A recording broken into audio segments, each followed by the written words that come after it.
about how the French Revolution turned radical.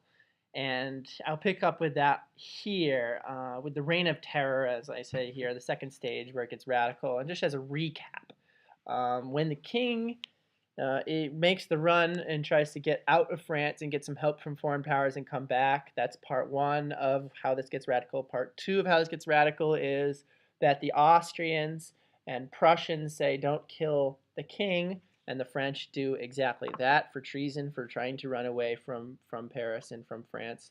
And then when that happens, that starts war. And when the wars in the French Revolutionary Wars start with Austria, Prussia, among other opponents that will join the coalitions in the future, that drives the Committee of Public Safety led by Robespierre to suspend the Constitution and mediate over this war accordingly, which is with an iron fist and a guillotine. So what happens is the National Assembly moves radically, as I said. It becomes the National Convention. We also have this Committee of Public Safety.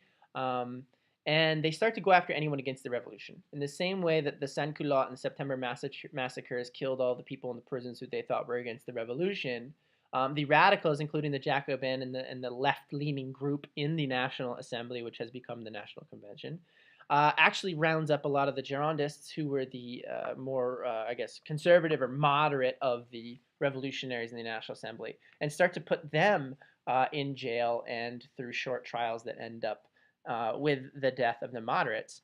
So when you take out the moderates and when you give more power to a committee of public safety during wartime for leadership, you can see why this moves more radically. And that manifests itself in this bullet, which is that the Committee of Public Safety is controlling prices on bread, including what kind of bread that people can eat. They're using mass conscription, and of course executing enemies of France.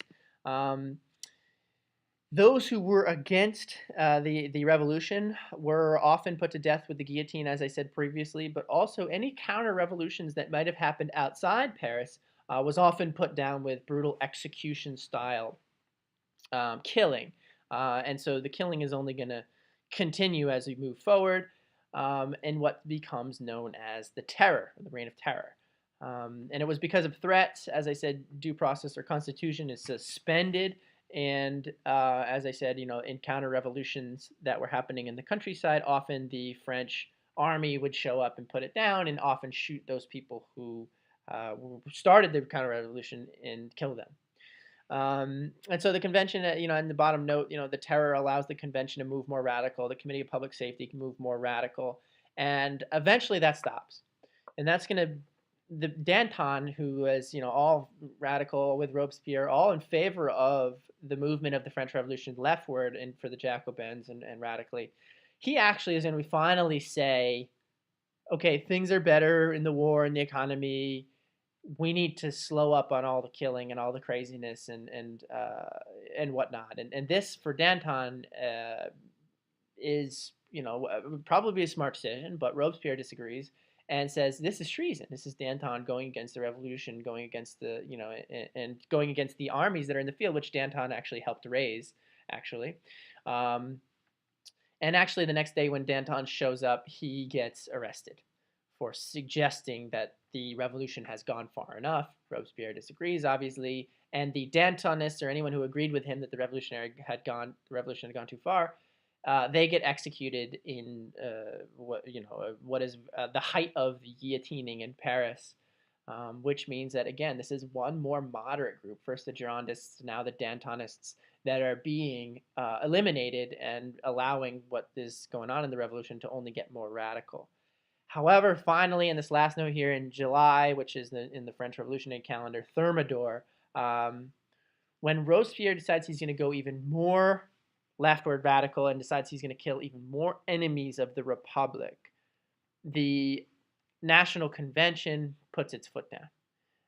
And in what is called the Thermidorian reaction, 1794, the revolution turns on Robespierre. And he actually, the next day, when he shows up with his list of these enemies of the revolution that he wants killed, he gets arrested. Because I think a lot of the people were nervous that their name was going to be on that list, and they didn't want to be killed.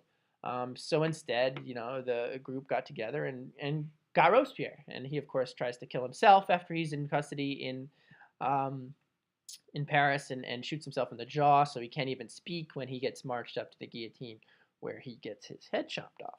So Thermidor and the Thermidorian reaction is the movement away from the radical leftward, Robespierre Committee of Public Safety, suspension of the Constitution, killing of the Dantonists. Thermidor is when we start to move this back. And the effort to do that was led by the Directory, which is a new form of government. And the Directory puts in a new constitution in 1795, and what we would call, the return of the moderates. The Directory, this five-man executive, tries to adhere to the Constitution, which had been suspended. But in this red note's crucial. Things aren't getting better. Inflation is still high. Unemployment is high. Taxes are high. And France is bankrupt.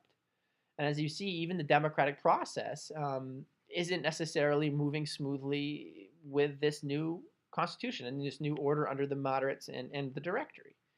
And so shortly after all of this, I think they lasted about 5 years, as you see on this slide, Napoleon shows up. And after his success really his most successful movement was in Italy, he comes back after a not so successful stint in Egypt to fix the problems in Paris that the Directory has set up with a, quote, whiff of grape shot, which is his, cannons firing without cannonballs. And essentially it's a coup d'etat. Napoleon takes over for the Directory, knocks them out, sets up a four-man consulate, and sort of forces his way into power. Sets himself up in that four-man consulate as the first consul, and by 1802, when things are going well in France, he declares himself a, quote, consul for life. So Napoleon quickly establishes himself politically in France. Shortly after that, 2 years after he's consul for life, he has himself coronated, which means he makes himself the Emperor of France. And after expanding France's borders militarily, he now calls himself Emperor Napoleon, in charge of France, but also parts of Germany and parts of Italy and places where the French armies have had success and are moving forward. 1804 happens to be the same year that Napoleon releases the Napoleonic Code, which is the first time France puts together a set of uniform laws, which is absolutely crucial. And so in a lot of ways, what Napoleon politically has done is what allows him to stay in power because it's successful. He codifies the laws, puts together a uniform set of laws in France, which you can read on the side there. And at the same time, he's doing things to help out the people of France. He increases, he establishes a new relationship with the Catholic Church, although he allows for freedom of religion. He opens the first bank of France. He builds roads, canals, and schools, encourages industry. He hires people for jobs in the military and government based on merit, so he wants qualified candidates. He makes the tax system more equal. So he does a lot of things that help out a lot of different constituencies in France. So everyone can get behind his reforms, which for the most part are positive for the people of France. But they still have Napoleon, the emperor, in charge of France, which is not what the original goal of the French Revolution was. Well, I suppose, as a constitutional monarchy, I suppose, that works. But we certainly aren't in a democracy and a republic. Though there are legislative bodies in France, Napoleon really is wielding supreme power at this point. And that's very different to what we had previously. So that's how the revolution goes from sort of radical back to moderate a bit, and then with the entrance of Napoleon in a whole different direction in sort of his vision.